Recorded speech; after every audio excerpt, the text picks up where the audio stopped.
Oké, mijn lekkere Ayakas, het is tijd voor Papi Lingoles met Papi Daryl, kersteditie. We hebben onze studentjes hier die hun best gaan doen. Dus laten we beginnen.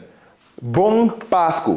Bom Pascu. Fijne kerst. Merry Bom Pascu. Oké, zeg Bon Pascu.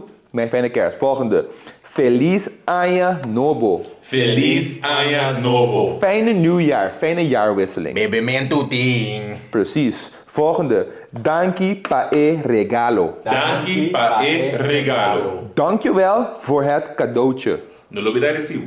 Je weet zelf. Volgende. Bai pa un di dos rondo. Vai pa di dos rondo. Maar 1 keer eten is niet genoeg. Altijd 2 keer, dus ga voor een tweede ronde. Met die hamburger. En als laatste. Ekumina aki tadushi. E comida aqui tadushi. Kersteten is altijd lekker, dus dit eten is lekker. Heb je Kuluku spices gebruikt? Altijd. Dus